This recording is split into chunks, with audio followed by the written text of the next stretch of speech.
네, 오늘 여야 대선 후보가 처음으로 만났습니다. 이재명 후보 대장동 특검에 대한 입장을 직접 밝히기도 했는데요. 이런 가운데 여야 대선 후보 모두 2030 MZ 세대 표심을 잡기 위한 움직임이 분주합니다. 민주당 대선 준비 상황 살펴보겠습니다. 더불어민주당 선거대책위원회 온라인 소통 단장을 맡고 있는 김남국 의원 전화로 연결합니다. 의원님 안녕하세요. 네, 안녕하세요. 안산 단원을 김남국입니다. 아유, 목소리가 아주 활기차십니다. 잘 돼가고 네, 있나 보죠? 열심히 하고 있습니다. 예. 어제 나온 3차 선대위 인선 내용 보니까 후보자 직속 기구로 청년 플랫폼을 신설했습니다. 2030 표심 잡기가 여야 모두 핵심 과제인 가운데 이걸 해결하기 위한 자리로 보이는데 구체적으로 이거 뭐 하는 곳입니까? 네, 후보자의 강한 어떤 의지가 실린 기구라고 볼 수가 있는데요. 네. 선대위에 있는 어떤 그 하나의 조직이나 이런 것들이 아니라 후보자 직속 기구로 해가지고 청년들하고 긴밀하게 소통하겠다라고 하는 후보자의 좀 생각이 깔리신 것 같습니다. 네. 지금 저희 SNS뿐만 아니라 후보자가 평소에도 굉장히 그 소통에 능하다라는 평가를 받고 또 그 누구보다 SNS 왕성하게 하시는 국내 최고의 어떻게 보면 권위자일 수도 있는데요. 네, 트윗 중독 아니냐 이런 얘기까지 들으셨었죠. 네, 그래서 이제 청년들과 관련되어서 많은 곳에서 들려나오는 이야기가 청년들의 목소리 좀 듣는 거 너무 많이 부족했고 네. 또 우리 정치권에서 특히나 청년 세대의 이런 여러 가지 문제들을 제대로 해결하지 못했다라는 그런 비판이 있어서 청년들과 직접 후보자가 소통할 수 있는 기구로 청년 플랫폼을 새롭게 만들게 되었습니다. 네, 온라인 소통 단장하고 청년 플랫폼이 두 가지를 다 청년 플랫폼 위원이기도 하고 온라인 소통 단장이시기도 하네요. 우리 김남국 의원님께서는. 네. 자, 그러면 2030 표심을 어떻게 잡을 거냐. 국민의힘은 대선 경선 이후 2030 당원들 탈당을 많이들 했다라고 이야기가 나오는데 그렇다고 해서 이재명 후보가 반사 이익을 얻고 있냐 하면 그렇지 않다라는 게 중론이거든요. 예. 어떻게 끌어올 계획을 갖고 계십니까? 예, 국민의힘 경선 결과 나왔다라고 해서 바로 그 2030 마음을 가져올 수 있다라고 하는 것은 좀 욕심이라고 생각이 되고요. 네. 지금 후보자가 가지고 있는 여러 계획들을 조금씩 한다면 선거가 남은 기간이 한 120일 남았기 때문에 남은 기간 동안 충분하게 마음을 얻을 수 있지 않을까라는 생각이 듭니다. 방법이 여러 가지 있겠지만 우선은 가장 이제 청년 세대들이 목말라 했던 게 왜 우리하고 공감하지 못하냐, 공감대를 형성 못하냐, 그리고 왜 우리 목소리를 대변하지 못하느냐라는 그런 이야기를 되게 많이 했거든요. 네네. 그래서 청년 세대들과 정말 해석을 거치지 않고 무슨 문제가 있다 그러면 마음대로 자의적으로 해석을 해버리거든요. 기성세대들은. 네. 그래서 청년의 목소리를 그대로 좀 들어주고 그리고 그 청년의 목소리를 들어주는 것에 그쳐서는 안 된다라고 생각이 됩니다. 결국에 목소리를 대변한다라고 하는 것은 청년의 입장에서 청년들이 가지고 있는 여러 가지 문제를 해결해 줄 수 있어야 된다고 생각을 하고요. 네. 그렇게 한다라고 하면 아주 단기간에 전부의 마음을 얻을 수는 없겠지만 조금씩 그 청년들의 마음을 얻는다고 하면 지지율도 거기에 따라서 올라갈 수 있지 않을까 생각하고 있습니다. 이준석 국민의힘 대표가요. 언론 인터뷰 보니까 우리 김 의원님을 꼭 찍어서 김남국 의원은 과거에 인터넷 커뮤니티에 가입하려다가 젊은 세대들한테 별로 좋지 않은 반응이 있었는데 지금 온라인 소통 단장이나 이렇게 청년들과의 소통을 나이가 젊다는 이유로 우리 김남국 의원이 잘할 수 있겠냐? 오히려 역효과 날 거다. 이렇게 얘기를 했어요. 좀 곤란한 질문이지만. 곤란한 질문 전혀 아니고요. 아닙니까? 그냥 단순하게 나이가 젊다고 그렇게 온라인 소통 단장을 맡기신 건 아니라고 보이고요. 네. 국회의원 중에서는 아마 거의 제가 한두 명밖에 안 될 거라고 보이는데 유튜버 실버 버튼을 소유하고 있는 사람입니다. 네, 그리고 이제 과거에 과거에 이제 비추를 많이 받았다 그런 취지로 말씀을 하시는데 홍준표 후보도 역시 마찬가지입니다. 3년 전만 하더라도 홍준표 후보 같은 경우에는 2030 세대가 아니라 온 국민한테 비추를 받았을 정도로 굉장히 비호감도가 높았는데 지금은 노력해서 청년들의 마음을 얻은 거라고 볼 수가 있는 거고요. 네네. 또 역시나 마찬가지로 거꾸로 청년 세대의 마음을 얻었다가 또 마음을 잃은 하태경 의원도 있습니다. 네네. 예, 그렇기 때문에 이게, 과거에 비추받았기 때문에 지금 또 어렵다라고 말하기는 어렵고요. 네. 겸손한 자세로 또 청년들과 소통한다라고 하면, 마음을 열고 충분하게, 할 수 있는 소통의 역할을 할 수 있다고 보입니다. 그리고 이게 뭐 비단, 네. 온라인에서만 그렇게 하려고 하지는 않고요. 네. 계속해서 뭐 국회의원 당선 전, 당선 후 계속해서 오프라인에서 저희 지역구에서도 많은 청년들 만나고 있고, 지난주에도 그리고 이번 주에도 청년 모임 간담회를 계속 계획하고 있습니다. 네네. 최근에 네.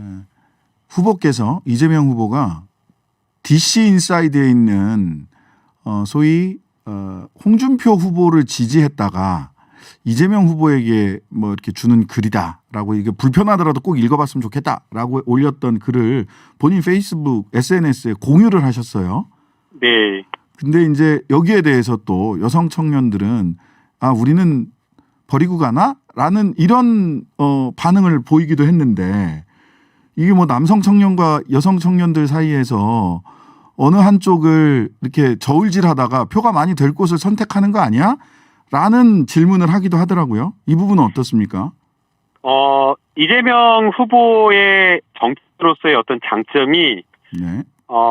좌고우면 눈치 보지 않고 옳은 것은 그리고 해야 될 일은 한다라는 거거든요. 네. 뭐 다들 잘 아시겠지만 과거의 정치인들 보면 갈등 현장에 이쪽도 표되고 저쪽도 표되니까 아무것도 결정을 안 하거나 책임을 미루거나 이런 경우 많고 그랬죠. 그다음에 다 일이 이루어진 뒤에 그 소위 말해서 뭐 이 성과를 내는 그 사진 찍는 자리 커팅식 하는 자리에만 가가지고 마치 자기 성과인 것처럼 하는 경우가 많았는데 네. 이재명 후보 갈등이 있더라도 그걸 회피하지 않고 필요한 일이면은 눈치 보지 않고 하는 정치인이거든요. 네. 그래서 그 이재명 후보가 지금 그 글을 공유하자라고 하는 것은 무슨 남성표만 얻겠다, 뭐 여성표는 뭐 등한시하겠다 그런 취지가 아니고 네. 이러한 목소리, 이러한 의견도 있기 때문에 함께 의견을 들어보자라는 그런 취지인 것으로 보입니다. 그래서 다양한 의견의 네. 하나를 들어보자. 네, 그래서 오늘 오전에 관훈 토론에서도 그런 취지로 말씀을 하셨던 것으로 보이고요. 네. 결국에는 지금 이 남녀 갈등이라고 하는 것들이 최근에 이제 굉장히 그 세대 갈등보다 더 심각하게 또 청년 세대에서 빚어지고 있는 그런 상황이기 때문에 네. 이 갈등이 없다라고 할 것이 아니라 네. 분명히 있거든요. 제가 국회로 들어오기 전에 2017년, 18년부터 계속해서 이야기를 했는데 정치권이 이 목소리를 듣지 않은 겁니다. 대변하지 않았고. 네. 그래서 이런 어떤 의견을 좀 들어보면서 소통하면서 저희가 무엇을 고쳐나갈지 그리고 결국에는 이 남녀 갈등을 통합의 방향으로 좀 이끄는 게 좀 필요하지 않나 생각이 듭니다. 네, 젠더 갈등을 인정하고 그 갈등 현장에서 통합의 방향을 찾겠다. 그래서 다양한 의견을 듣는 과정에 있다. 이렇게 이해를 해달라라는 취지의 말씀이셨습니다. 자, 민주당 원팀 완성됐고 후보 일정 굉장히 바쁜데 어제 하필 불상사가 있어서 후보가 일정을 전부 다 취소를 했어요. 여기에 관련해서 후보 온라인에서 온갖 허위 사실이 돈다고 하면서 당 차원에서 법적 조치까지 거론할 정도였는데 예. 이게 뭐 아는 사람은 알고 모르는 사람은 모르는 지금 소식인 것 같아요. 이 부분 어떻습니까? 저도 깜짝 놀랐는데요. 예. 이제 후보자 그 부인 이제 김혜경 씨께서 한목돼서 이제 과로로 해가지고 이제 낙상 사고로 병원에 긴급하게 입원하게 된 그런 상황이었는데. 네. 이제 그걸 가지고 이제 막 온라인에서 막 온갖 내용들이 막 몇 가지 버전으로 막 퍼지고 있나 보더라고요. 네. 예, 그래서 이런 부분에 대해서는 단호하게 가짜 뉴스를 퍼뜨려서 이득 보려고 하는 그런 어떤 나쁜 정치 세력에게 법적 조치를 끝까지 할 생각입니다. 네. 또 한간에서는 어제 이제 여성대회가 있었는데 여성대회 불참용 아니냐. DC 인사이드 올린 것까지를 포함을 해서 또 이렇게 또 해석을 하는 분들도 계셨어요. 예. 그럴 리가 있겠습니까? 어제 오히려 여성들한테는 많은 분들이 또 한편으로는 저런 또 따뜻하고 자상한 남편의 모습이 또 이재명의 인간미구나라고 하면서 그런 말씀도 많이 하시더라고요. 네. 어제 하루는 또 아내를 간호하고 싶다, 아내의 곁에 있고 싶다라고 하면서 아픈 갑자기 쓰러진 아내를 간호하는 그 모습이 또 후보의 인간적인 모습이라고 생각이 되고요. 네. 무슨 그 여성 대회를 가기 싫어서 더 여성들을 찾고 일정 중에 여성과 관련된 여성단체를 찾는 일정들이 많았는데 네네. 오히려 점수 따려고 하는 그곳을 피할 이유가 없는 거죠. 피할 이유 없었다. 이거 네. 다 그냥 가짜뉴스. 가짜뉴스다. 예, 알겠습니다. 네. 자, 대장동 특검 이야기 좀 해보겠습니다. 오늘 이재명 후보가 관훈 토론에서 조건부이긴 합니다. 검찰 수사가 미진하다면 이라는 조건을 달아서 대장동 특검 수용할 수 있다, 할 수 있다 이렇게 얘기를 했어요. 그 수용의 배경 그리고 핵심적인 내용 소개해 주시죠. 이제 관훈 토론 이전에도 처음에 대장동 의혹과 관련된 이야기가 나왔을 때 이재명 후보는 처음부터 모든 수사든 이런 것들 떳떳하게 의혹이 한 점 없기 때문에 네. 당당하게 수사를 받을 수 있다라고 하면서 바로 즉각적으로 성명을 냈고요. 네.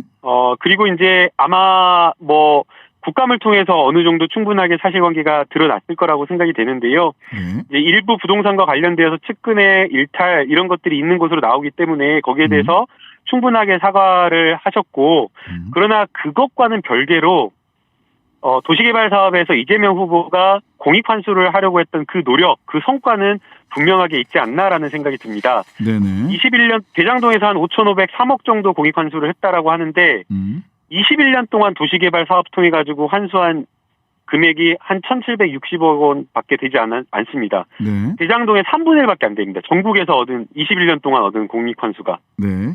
그래서 이거는 노력한 거는 노력한 대로 인정해줘야 되는 부분이 있는데 네. 지금 이제 그런 부분에 대해서 이재명 후보가 좀 당당하게 좀 이야기를 한 것으로 생각이 됩니다. 네. 거리낄 게 없으니까 할 테면 해라. 이런 거다라는 취지로 보이고요. 자, 그 대장동 관련해서 지금 검찰 수사가 양쪽 다 미진하다고 한단 말이에요. 국민의힘에서도 이재명 눈치 보기다 이렇게 얘기를 하고 있고 또 다른 쪽에서도 이게 제대로 수사가 안 되고 있는 거 아니냐, 미진한 부분이 있다라고 얘기를 하는데 지금 미진한 부분이 어느 부분일까요? 대장동 수사에서. 결국에는 이 대장동에서 여러 가지 의혹 중에서 여러 가지가 있겠지만 첫 번째는 선정하는 과정에서 특혜 시비가 있었느냐라는 부분이거든요. 하나는. 네네. 그런데 그 부분과 관련되어서는 화천대유와 성남 도시개발공사에 있었던 유동규 등을 비롯해서 구속하고 수사하면서 상당 부분 수사가 이루어졌는데 그 두 번째는 바로 이 화천대유의 실제 이 배경이 되는 실제 이 사업을 운영했다라고 하는 돈이 흘러갔다라고 하는 그런 어떤 로비스트들, 네. 돈 받은 고위공직자들, 그리고 정관 출신 변호사들 네. 이런 사람들 수사를 해야 되는데 그런 부분에 대한 수사가 제대로 되지 않고 있다라는 겁니다.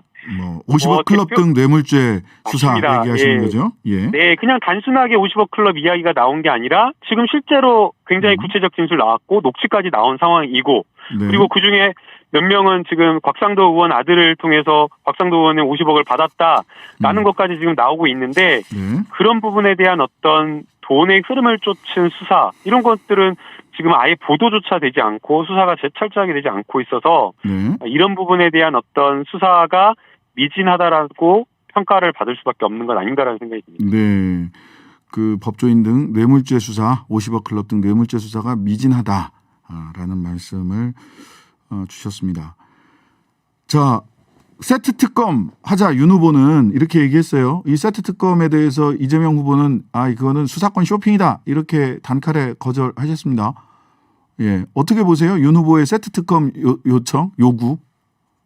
이제 세트 특검을 하려면 공정해야 되잖아요. 균형이 맞아야 되고. 네네. 근데 지금 이재명 후보가 받고 있는 여기 의혹과 관련되어서는 대장동과 관련되어서는 관리부실 이런 어떤 부분에 대한 책임은 있을 수는 있지만 이재명 후보가 연루되었다거나 이런 것들이 없어요. 네. 법률상 책임은 없다. 예. 아직 거기까지 가지도 않았고요. 네네. 그런데 마치 무슨 야당에서는 이재명 후보가 무슨 정점에 있는 사람인 것처럼 하면서 이재명 후보를 타겟으로 하는 이 특검을 이야기하는 것 자체가 균형이 맞지 않은 거죠. 반면에 그 윤석열 후보와 관련된 여러 사건들은 윤석열 후보와 관련된 이야기들인 거고 사건인 거고 네. 의혹인 거고 네. 거기에 대해서 또 한 건이 아니라 음. 너무 많아요. 음. 너무 많아서 진짜 숫자를 셀 수 없을 정도예요. 네네. 대장동과 관련되어서 2017년에 부산저축은행 그거 사건 덮었다라는 의혹도 있고 지난해 옵티머스 펀드도 봐줬다라는 의혹도 있고 계속해서 본인과 관련된 직접적 의혹뿐만 아니라 가족들이 연루되어 있는 여러 가지 의혹 사건들이 다 네. 있거든요. 네네. 그러면 이거는 균형에도 맞지 않고 세트 특검이라고 하는 게 네네. 예, 그래서 저는 이건 좀 불공정하다라고 보입니다. 예, 균형에 맞지 않은 불공정한 주장이다라고 네. 정리해 볼 수 있을 것 같습니다. 예, 계속 수고하시고요. 지금까지 더불어민주당 김남국 의원이었습니다. 오늘 말씀 감사합니다. 네, 감사합니다.